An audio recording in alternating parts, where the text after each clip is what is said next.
around the body currently is the body dolly that I assembled some time ago.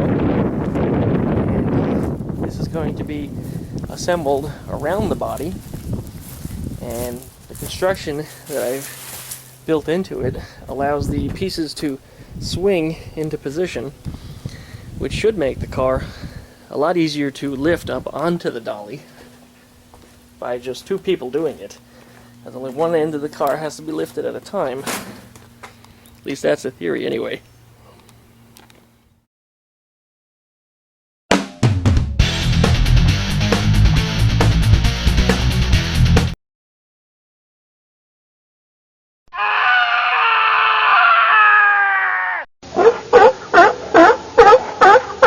Here's a look at the body dolly, all assembled.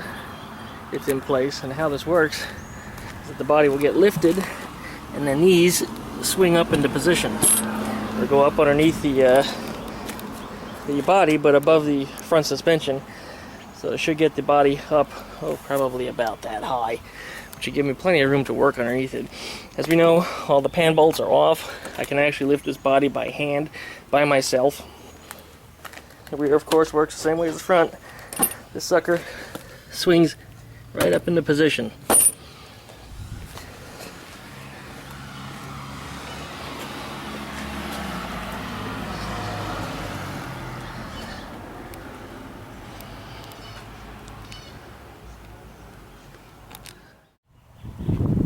Well, so far so good. Lifting the front end worked pretty much the way I predicted. I lifted the front end up, and we got the wood swung up underneath to where it belongs, and then we hammered the pins into place on the hinges that are down here, and those seem to work out pretty good. It's extremely sturdy. It doesn't seem to be wanting to go anywhere. Good news. Now we gotta do the same in the rear. One of the things that I discovered here in the front is that the shock towers stood up a little taller than I expected them to, but out of luck, the wood cleared it by about an inch. A little trouble clearing the steering box, but nothing that shimmying the wooden frame here forwards and back didn't solve.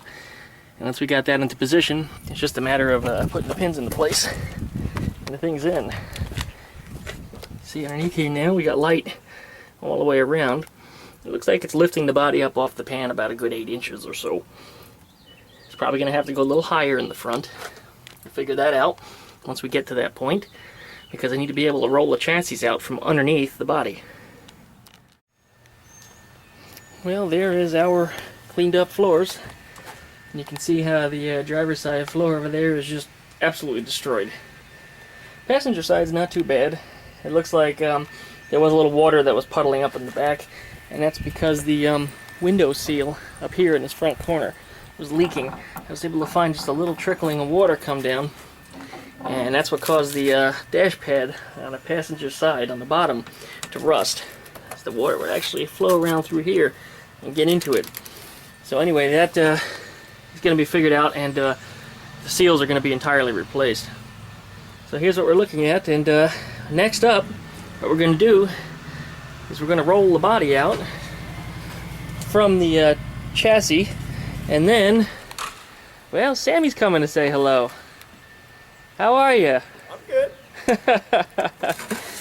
And then after that, we're going to cut out the pan, and we're going to start replacing these suckers. Replace the heater channels, which you can see. Oh, let me show you from the other side. It is. You can see right through the heater channel, so clearly the heater channel has exploded.